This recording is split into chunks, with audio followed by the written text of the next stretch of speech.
Was it tariffs on China or a full employment program for Vietnam? How about both? I'm Scott Ott with Bill Whittle and Stephen Green, and this episode of Right Angle is brought to you by the members at BillWhittle.com. Gentlemen, there were two pieces in the Wall Street Journal, one a news story and the other a column by Walter Russell Mead, talking about various aspects of how the United States deals with China. As you remember, in 2018-2019, the Trump administration imposed tariffs, generally about 25% on a variety of industries, initially designed to do a couple of things, to punish China for their violation of intellectual property rights of U.S. manufactured goods, but also to drive some of the manufacturing business back to the United States. They called it onshoring at the time and now. And those tariffs have been in place for several years now, and they have taken some manufacturing operations out of China, but not really brought them to the United States. In fact, the chief beneficiaries have been other Asian countries like Indonesia, Malaysia, the Philippines, specifically Vietnam. Vietnam moved from its ranking of number 12 on the list of countries that export to the United States, or I guess the U.S. import business was number 12 on that list, and has moved up to number 6 in just 2-3 years since the tariffs took effect. But the article in the Wall Street Journal points out that it wasn't necessarily just the tariffs that drove that business out of there, but rather they accelerated a process that was already underway because China's wage pressure is going up and factory workers want more money. And so it's actually cheaper to manufacture in some of these other Asian countries. Stephen Green, Walter Russell Mead kind of piggybacks on that idea and basically says that if you want to defeat China, the real way to do it is not to try to crush China, but rather to promote Asia. It is a Vietnam full employment program, for want of a better term, my term, not his. Do you think that seems like a wise strategy? It certainly worked in Europe, in Western Europe, after World War II. The Marshall Plan helped to rebuild Western Europe, made them strong enough to resist not just the Red Army on the other side of the Iron Curtain, with our help, of course, but to resist the temptations, as it seemed at the time, of communist rule. Yes, Walter Russell Mead is absolutely right on this one. I'll go a little further.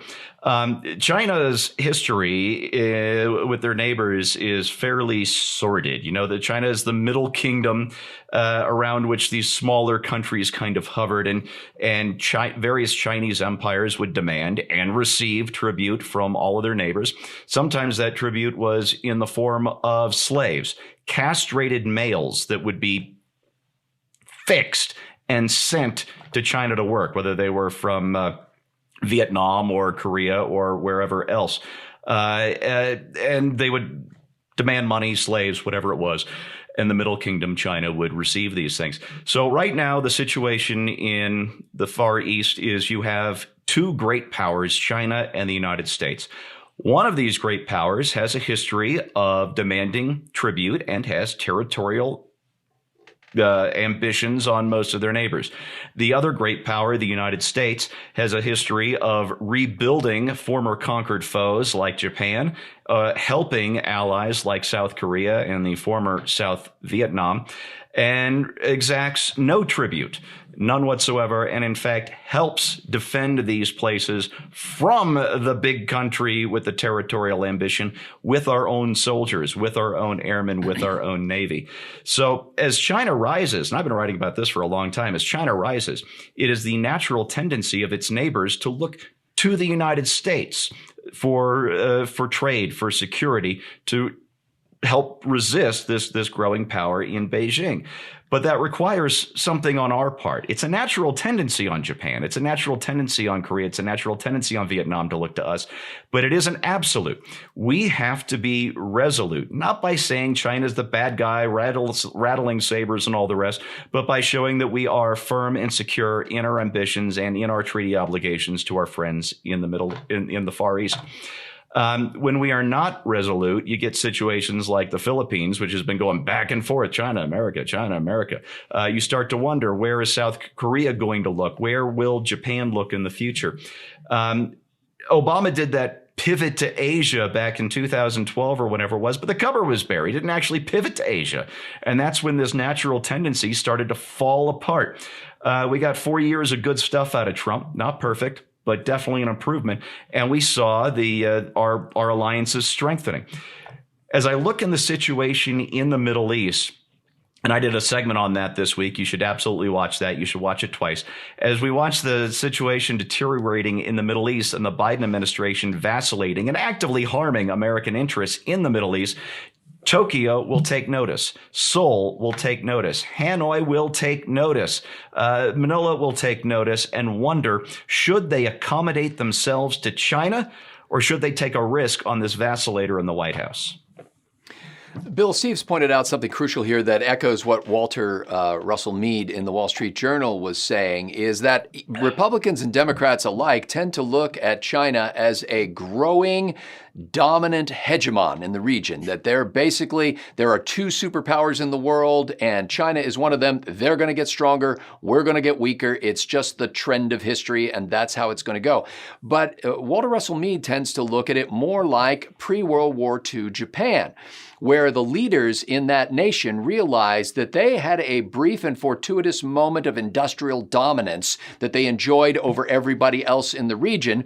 And the war hawks, so to speak, in that regime pushed, as the Beijing war hawks are doing now, pushed to seize the moment because you can, and it's not going to come again. And so he's not seeing, Walter Russell Mead is not seeing this as inevitable Chinese dominance, but rather a fortuitous moment in time that's actually going to fade with Asia rising, with meaning the other Asian nations rising. Does that interpretation make sense to you?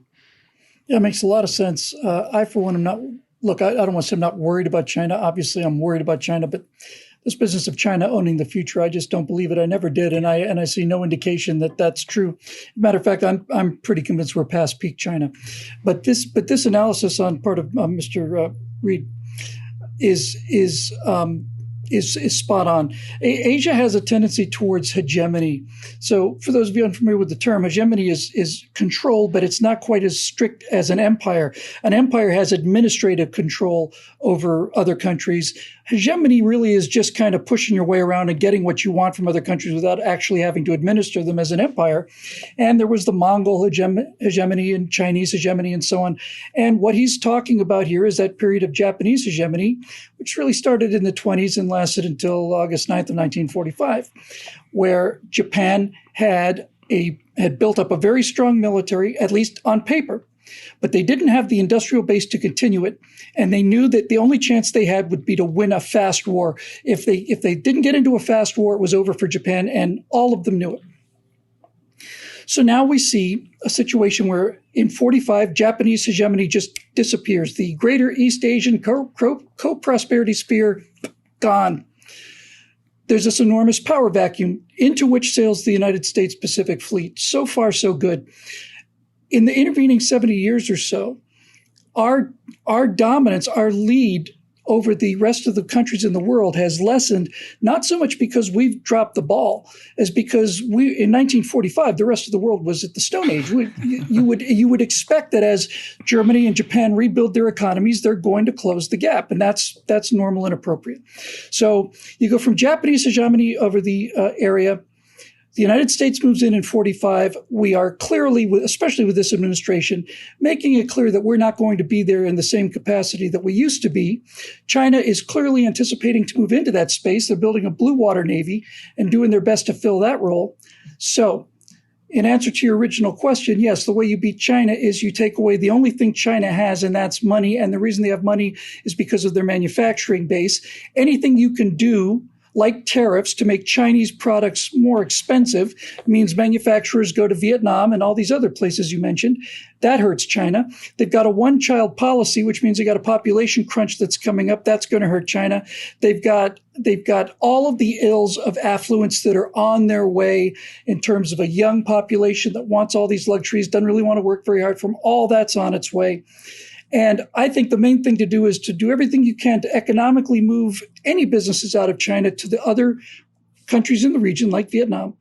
But I think also comes a point when you have to realize, and I'm sure these governments realize it, that specifically Japan and South Korea are becoming more and more aware of the fact that they're going to have to provide for their own defense and maintain their own spheres of influence. And that means a nuclear defense. And And these people are our solid allies. Japan and South Korea, some of the best allies we have in the world. So all these things taken together does not lead me to believe that China is the future in any way, shape, or form. I am particularly pleased and melancholy about the fact that the great capitalist power that may actually take China down is going to be Vietnam. And if only these slow learners had picked up this lesson back in the 60s, we all could have avoided a whole lot of pain and mess. It's as good an example as you could possibly find that communism specifically and leftism in general has to be enforced by coercion. If you leave people alone, they want to build things, they want to trade things, they want to improve their lives, they want to own their own property.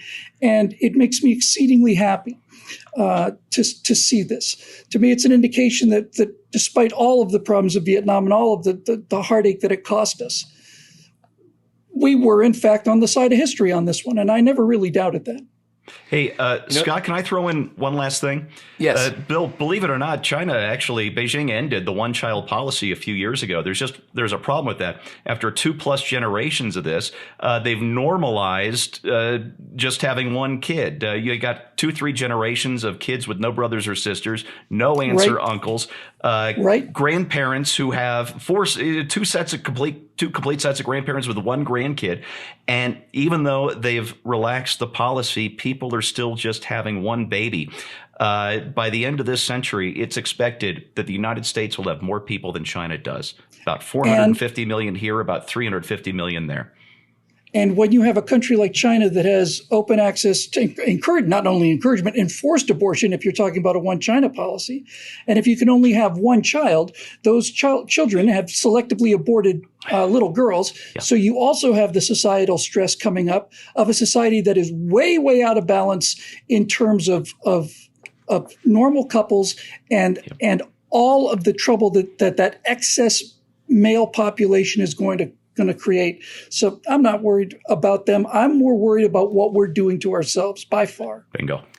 And recently released Chinese census figures within the last week or so have revealed that population boom has petered out, and that China has exactly what Steve described, which is they've got a population problem because of the one-child policy and a number of other ways of approaching life that they've backed.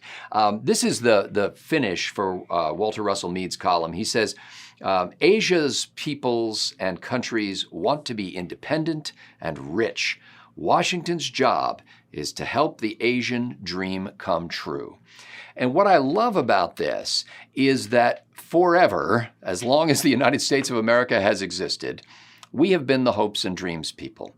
We have not been the people who threaten others and try to impose our will with military force until we're backed up against a wall.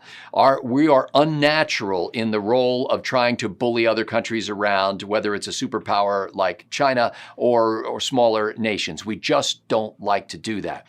We do like to hold out the dream of a life of independence and accumulation of rights and property that can make for a happy society.